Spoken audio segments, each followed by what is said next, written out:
Hi students, I am Dr. M. Velavan, Faculty, School of Management, Shastra, Deemed University.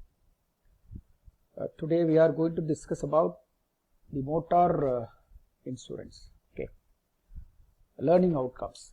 After the completion of this chapter, this topic, you should be able to explain the need and importance of motor insurance, appreciate the rationale for mandatory third-party motor insurance cover in India, describe the coverage under the various motor insurance policies, examine the rules and provisions for motor insurance claim under different situations, explain the provisions relating to settlement of claim through the Motor Insurance Act, describe the new initiatives undertaken by IRDAI, Insurance Regulatory Development Authority of India, in motor insurance coverage. Okay.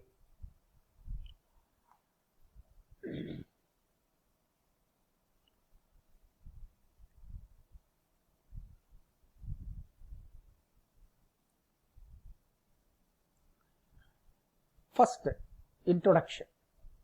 Motor insurance is an insurance contract which protects the vehicles as well as the driver. Both this insurance, this insurance will protect both, both vehicle as well as driver. Being a contract, like any other contract, has to satisfy the requirements of a valid contract as laid down in the Indian Contract Act 1982. In addition, it has certain special features common to other insurance contracts. Okay. Motor insurance gives protection to the vehicle owner against damages to his or her vehicle and pays for any third party liability determined as per law against the owner of the vehicle. Okay. Third party insurance is a statutory requirement in India. The owner of the vehicle is legally liable for any injury or damage to third party life or property caused by or arising out of the usage of the vehicle in a public place. Driving a motor vehicle without insurance is a public place is a punishable offence in terms of Motor Vehicle Act 1988, because all drivers, all persons, those who are going to drive a vehicle, they must have a insurance. They must have insurance. It is mandatory for all the people as per the Motor Vehicle Act 1988. Okay. As per the Motor Vehicle Act, motor vehicle or vehicle means any mechanically propelled vehicle, like updated for use on road, whether the power of propulsion is transmitted thereto from an external or internal source, and includes a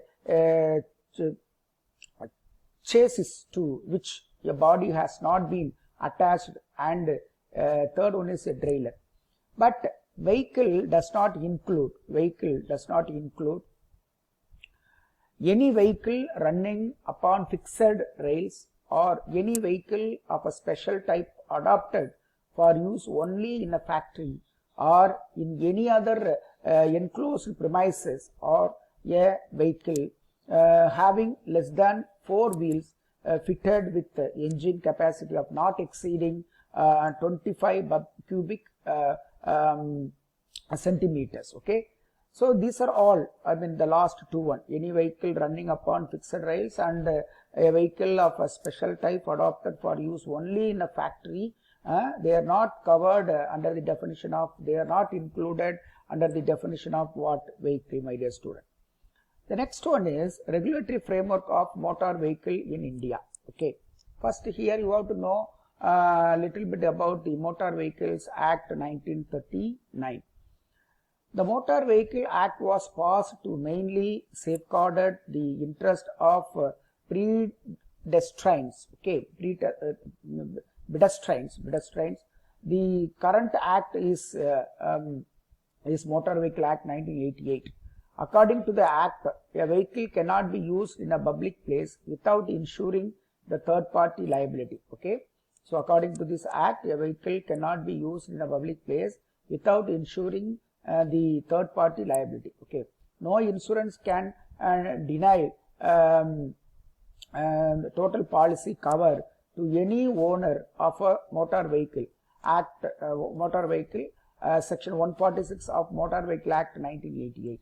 According to Section 24 of Motor Vehicle Act, no person shall use or allow any other person to use a motor vehicle in a public place unless the vehicle is covered by a policy of insurance. Okay, once you allow your vehicle in a public place for transport or goods carrier, etc., it should be definitely insured.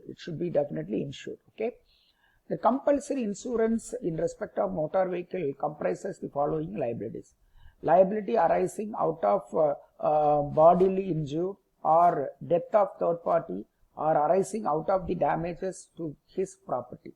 Second one is compulsory insurance of passenger carried on hired vehicle. Okay, compulsory insurance of passengers carried on hired vehicle. Third one is compulsory insurance of passenger carried by reason of a contract of employment. Compulsory insurance of passenger carried by reason of a contract employment.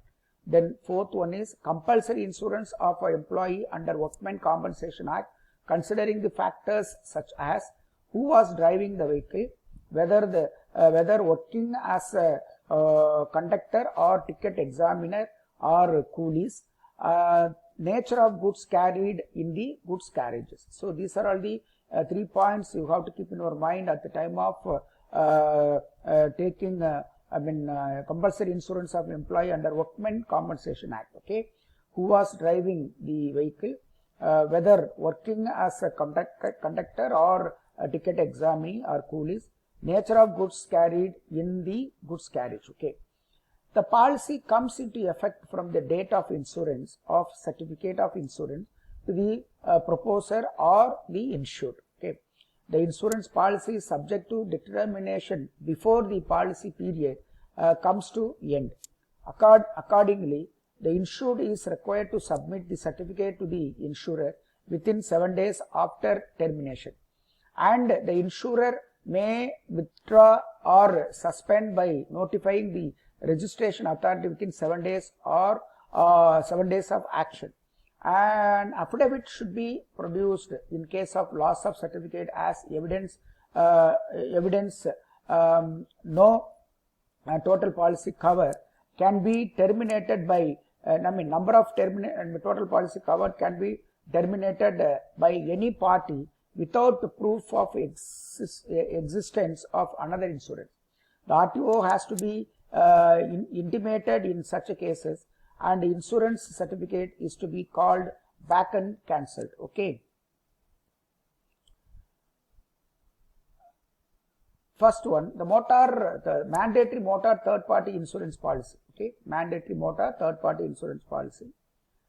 Motor third party insurance known as total policy, liability on policy, act policy. Okay, is compulsory under law. It is designed to protect the interest of third parties when a motor vehicle is in use in a public place, when running or stationary. It can accidentally cause harm to others. Okay, member of public, that is pedestrian, passengers in bus, then people traveling in the opposite vehicle, then cyclists, then employees engaged in the commercial vehicle, etc., may be injured or killed in accident. Okay, it can accordingly causes harm to others. A member of public, that is pedestrian, passenger in bus, people traveling in the opposite vehicle, then cyclists, then employees engaged in the commercial vehicle, etc., may be injured or killed in accident. Property belonging to third party may be damaged. Okay. The object of motor third party insurance is to cover the risk of vehicle owner who is likely to incur liability for payment of compensation to third party. Motor insurance policy is different from other branches of insurance. It covers statutory liability, which is unlimited, whereas other branches of insurance covers contractual liability limited to sum insured. The financier has an interest in the other branches, whereas no such term is there in the third party policy. The second one is exemption under section 146(3). The motor vehicles belonging to central and state government and local authority and state transport undertaking are exempted from the provisions of compulsory insurance mandated under section 146(3) of Motor Vehicle Act 1988, provided any such authority has to establish and maintain a fund to meet the liability arising out of the usage of any vehicle belonging to such authority. The motor policies are covered by Motor Vehicles Act, Vehicle Act, the Vehicle Act, Legal Services Authority Act, the courts and loc atollate, etc. The terms tort, the negligence in course of employment, and then vicarious liability and are relevant for the purpose of dealing with the third party claims. Death or injury or property damage of third party is caused due to the fault of the driver. Usually the vehicle owner, being the master, becomes vicariously liable for the fault committed by the driver under the law of tort. Similarly, the employer is liable for the damage caused to employees connected to the vehicle in the course of employment. The second one is the Motor Vehicles Act 1988. The Motor Vehicle Act 1988 consolidate and amends the law relating to motor vehicles. This has been amended several times to keep it up to date. The need was, however, felt that this act should now inter alia take into account also changes in the road transport technology, pattern of passenger and freight movements, development of the road network in the country, and particularly the improved techniques in the motor vehicle management. Therefore, the working group was constituted in January 1984 to review all the provisions of the Motor Vehicles Act 1939 and to submit draft proposals for a comprehensive legislation to replace the existing act. This working group took into account the suggestions and recommendations earlier made by various bodies and institutions like Central Institute of Road Transport, Automotive Research Association of India, and other transport organizations including the manufacturers and the general public, besides obtaining comments of state government on the recommendations of the working group. These were discussed in a specifically convened meeting of transport ministers of all state and union territories. The next one is important provisions under Motor Vehicle Act 1988. Section 133. A duty of owner, driver or conductor to give all information relating to accident to police officer on demand. So whenever the accident will happen, we have to give the detailed information to the police officer based on the need and demand. Okay. Section 134. Duty of driver to take all reasonable steps to secure medical attention for the insured person. Section 146, compulsory insurance against the third party insurance, compulsory insurance against third party insurance, third party risk. The requirement of policies and limits of liability towards a third party. The third party liability insurer promises to meet the liability should the vehicle cause death or bodily injury to any third party or third person. The expression third party would mean anyone and everyone except the insurer and the insured. Distinction between passenger and third party person or classes of person required to be covered by the policy of insurance under section 147 would fall under the broad meaning of third party. However, the insurance company liabilities in the following cases is to be taken note of it. Okay. Insurance with the two insurers. Effect on the claimants can recover amount from either paying insurer, can settle in score with the other insurer. Okay. Then pillion rider, insurer not liable under act, only policy, risk covered under package policy as per the insurance authority circular. Then cautious passengers in good vehicle, insurer not liable here. Then occupation in private car, risky covered under package policy, and owner of goods and their responsibilities. Here policy covers the risk of owner of goods or his authorized representative accompanying the goods in the goods vehicle, provided the entire vehicle is hired by the goods owner and there is documentary proof for hiring. The next one is vehicle hired by deceased for transporting goods. Head load workers not treated as owner of goods. The luggage or personal effects are not goods. The next one is the passenger in goods vehicle. The vehicle owner has no statutory responsibility to get his vehicle insured for covering any passenger traveling in the goods vehicle. Okay. Then employee of insured. Here it clears that risk of driver, conductor, cleaner or person employed in a loading or unloading are covered but not exceeding 7 in number. The liability restricted up to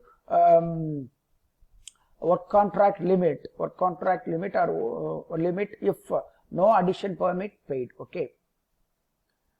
Then public place. The statute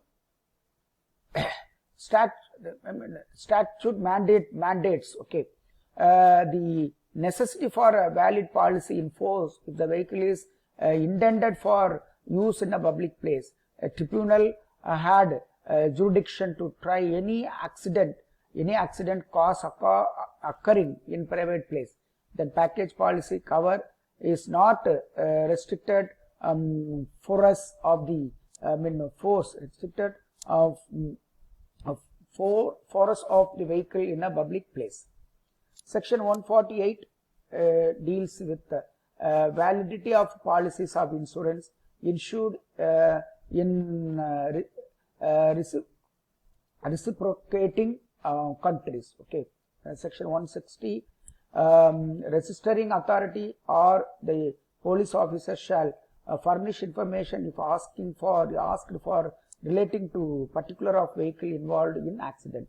Section 158, statutory duty of policy to forward report about recording of any accident or completion of such report within 30 days to claims tribunal and concerned insurer.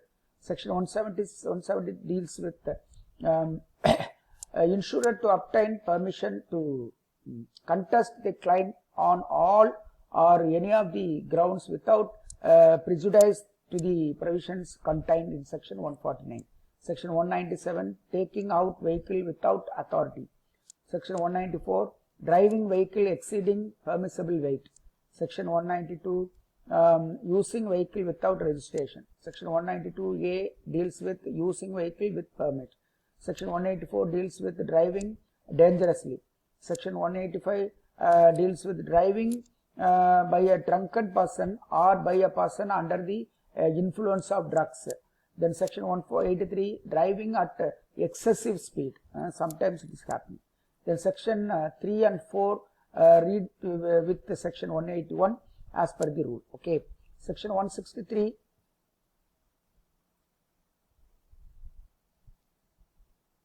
Special provision as to payment of compensation on structure formula basis. Then claimant need to provide negligence of driver. Then compensation to be assessed as per the schedule. Notional income of 15,000 per annum in case of non-engineering person. Claim not entertainable of if annual income exceed 40,000. Section 149 subsection 2 deals with the statutory defenses of the insurer and the breach of a specified conditions of the policy. Section 140 deals with no fault liability. Section 140 of the Act provides that where death or permanent disability has occurred on accident arising out of the use of motor vehicle, the owner of the vehicle shall be liable to pay compensation in respect of such death or disablement with the liability compensation of death being rupees 50,000 and permanent disability of rupees 25,000. Section 161 deals with this section deals with hit and run motor accident and accident arising out of the use of a motor vehicle. The identity whereof cannot be ascertained in spite of reasonable effort for the purpose. Section 161 provides for a fixed compensation of rupees 25,000 in case of death and 12,500 in case of grievous hurt. Section 166 deals with application of compensation under fault liability limitations received for accident according on or after 14/11/1994 jurisdiction and widened. Section 167 deals with option regarding claims for compensation either under as per the rule or under as per the court. Okay. Then section 169 power of the claims tribunals enforcing attendance of witness or for discovery and protection of document and material objects. The various forums for compromise settlement. Okay.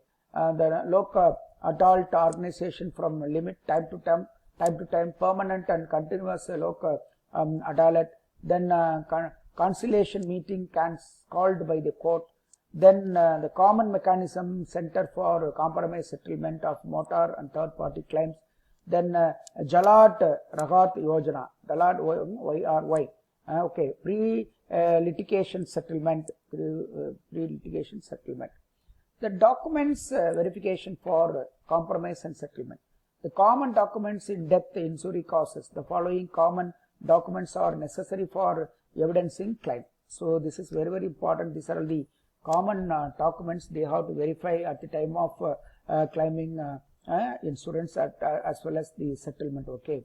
FIR, then a charge sheet, then final form, then seizure list, motor vehicle inspection report, then site plan, and then claim form, investigation report, driving license, then permit, etc. So these are all the documents they have to verify at the time of compromise as well as settlement. Okay, what are first information report, FIR, first information report, then charge sheet, final form, seizure list, then motor vehicle inspection report, site plan, claim form, investigation report, driving license, then permit, etc. Then additional document in death cases. The following additional documents are necessary for death cases: post-mortem report with dead body challan, inquest report, then spot magazar, Spad Mahazar. So these are all the three documents are very, very important for additional documents for death cases. Okay, and the additional documents in injury cases. Okay, injury report, then wound certificate, medical examination on police requisition, then outdoor ticket, then discharge certificate of initial and subsequent treatment, medical papers with bills, disability certificate if any, accident registered at hospital. Okay, I mean, once again I will repeat you: injury report, wound certificate, outdoor ticket, discharge certificate of initial and subsequent treatment, medical papers with bills, disability certificate, and accident registered at hospital. Okay. Then common document in case of service holders or students and IT assessee, salary certificate, service record with date of birth, high school, school leaving certificate, educational qualification, occupation proof, IT return with assessment of IT authority, business proof, etc. So salary certificate and the service record with the date of birth, high school or school leaving certificate, educational qualification, occupational proof, IT return with the assessment of IT authority, business proof, etc. Then additional document for TPPD, extent of damage to property, insurance detail of transport, TP cover of vehicle liability. Okay. The next one is important provisions under IPC section relevant to Motor Vehicle Act. Okay. Then section 279, rash and negligent driving or riding on a public way. Section 237 deals with causing hurt by act and endangering life or personal safety of others. Section 338 deals with causing the grievous hurt. Section 304 subsection A deals with causing death by negligence. Okay. Difference between section 140, 163A and 166 of Motor Vehicle Act. The issue of negligence need not be touched under section 140 and 163A of Motor Vehicle Act 1988, whereas in case of section 136 of Motor Vehicle Act, proof of negligence of the driver of offending vehicle is an essential requirement. If there is a prima facie proof of accident, the victim of the accident is entitled to get compensation under section 140 and 163A of Motor Vehicle Act. In both these sections, the claimant is not required to plead or establish negligence on the part of the driver of the offending vehicle. But in proceedings under section 166 of Motor Vehicle Act, the burden lies on the claimants to prove rash and negligent driving on the part of the driver of the offending vehicle. Okay. Then now you have to know what is the meaning of negligence, my dear student. Okay. The negligence means the omission to do something which a reasonable man would do, or the doing of something which the reasonable and prudent man would not do. Okay. Thus, it is not only commission of an act, but is also a omission to do something which a reasonable man would do or is obliged to do. Negligence does not always mean absolute carelessness, but want to such a degree of care as is required in particular circumstances. Negligence as a tort is the breach of a legal duty to exercise due care. Okay. Then the recipia liquidator, it means accident speaks for itself, whereas the presumption of recipsa liquidator is raised. The claimant need not adduce any evidence to prove negligence, rather than a burden shift upon the respondent to explain the accident, to rebut the charge of negligence on the part of the driver. Last opportunity rule. It means that between the driver of the offending vehicle and the victim of the accident, whether the driver had within him the last opportunity to avoid the accident. Thus, wherever whoever had the last opportunity, he will be held responsible. Defense, the second one is defense available with the respondent. Against the play of negligence, the driver respondent can take the following offense: act of God, accident caused due to natural causes directly and exclusively without human intervention, and the same would not have been prevented by any amount of foresight, efforts and care reasonably expected from the driver. Victim the wrongdoer, victim the wrongdoer, victim the wrongdoer. Own negligence of the victim, self-negligence claim not maintainable. Classification of negligence. The classification of negligence will be in the following manner. One is sole negligence, where in an accident 2 or more vehicles are involved, but the accident has occurred due to negligence of one vehicle only. The driver of the offending vehicle is solely negligent. Okay. Composite negligence, where a person is injured or died as a result of negligence of 2 or more wrongdoers. Each wrongdoer is jointly and severely liable for payment of entire damages and the insured. As per the law, the deceased have the choice of proceeding against all or any of the wrongdoer. Then contributory negligence, where a person is injured or died as a result of partly due to negligence of another person or persons and partly by his own negligence. The negligence on the party and the part of the insured deceased is referred to as his contributory negligence. The difference between hire and reward. Hire means availing the motor vehicle from use or services in exchange for payment, whereas reward means something given or received in return for service or merit. Okay. Then pay and recover theory. Here you have to know pay and recover theory, where the driver license of the driver of the insured offending vehicle was found to be fake. The tribunal directed to insurer to pay the award amount to the third party and recover the same from the insured by filing recovery petition under section 174.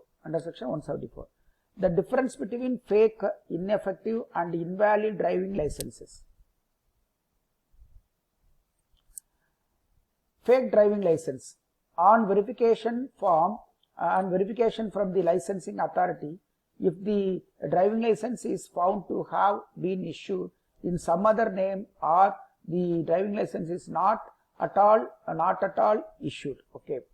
Then ineffective driving license. It means with regard to the type of the vehicle, the driving license issued for LMV, levy motor vehicle, but the driver was using high power vehicle. Then invalid driving license means with regard to the period of driving license on the date of accident, the driving license was not in force. It may be lapsed. Okay. And also you have to know certificate of insurance and cover note. Okay. Certificate of insurance according to section 145B refers to certificate issued by an authority insurer in pursuance of section 147(3). It also includes a cover note complying with prescribed requirements under Rule 141 of General Motor Vehicle Rules 1989. An authority insurer issues a certificate of insurance to cover holder of insurance policy in Form 51 in respect of our vehicle. The cover note contains the following details. The registration mark.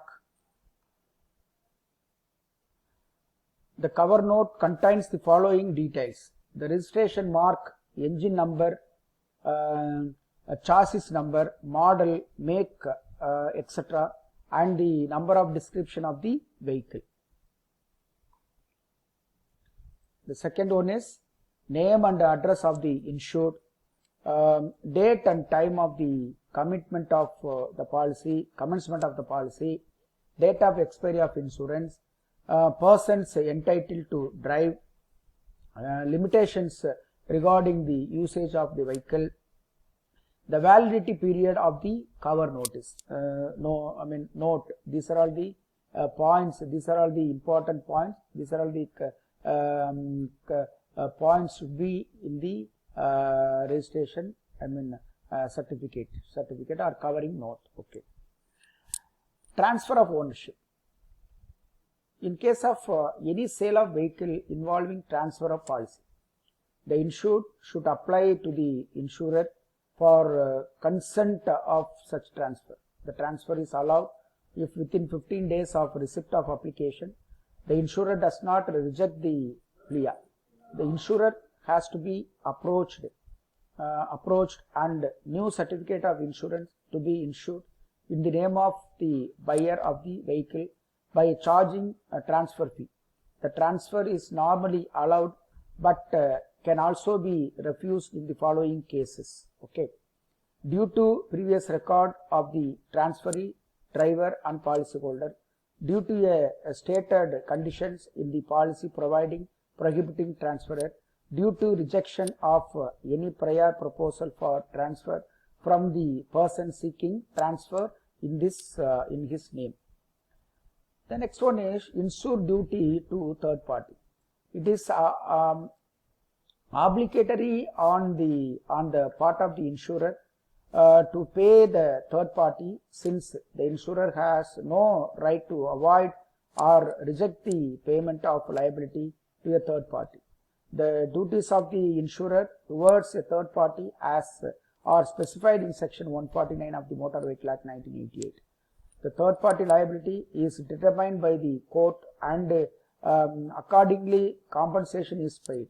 The liability is unlimited. It is the right of the insurer to receive the notice of the case proceedings. Next one is insurer rights, section 142.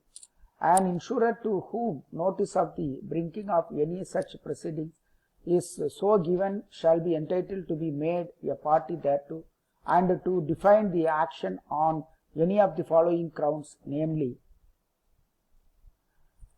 that there has been a breach of specified conditions of the policy, being one of the following conditions, namely a condition excluding the use of the vehicle for hire or reward where the vehicle is on the date of the contract of insurance, a vehicle not covered by a permit to play for hire or reward, or for organized racing and speed testing for a purpose not allowed by the permit under which the vehicle is used, where the vehicle is a transport vehicle. The last one is without a sidecar being attached, where the vehicle is a motorcycle. The second one is a condition excluding driving by a named person, or by any person who is not duly licensed, or by any person who has been disqualified for holding or obtaining a driving license during a period of disqualification. Third one is a condition excluding liability for injury caused or contributed to by conditions of war, civil war, then riot or civil commotion. Okay.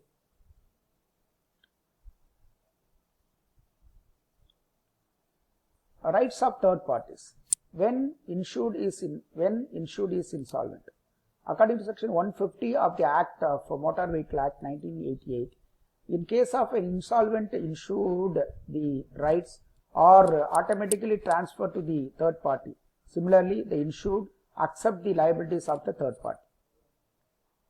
When insured is insolvent, where under any contract of insurance effected in accordance with the provisions of the chapter, the person is insured against liabilities which he may incur to third parties. Then, in the event of a person becoming insolvent or making a composition or arrangement with his creditors. Okay. Then Motor Vehicle Act 1994, 2000 and 2001. The Motor Vehicle Act 1988 is a central legislation through which the road transport is regulatory in the country. By the Motor Vehicle Act 1994, inter alia amendment were made for make special provisions under section 66-67 as so as to provide that vehicle operating to eco-friendly fuel shall be exempted from the requirements of permits, and also the owner of such vehicles shall have the discretion to fix fare and freights for carriage of a passenger and goods.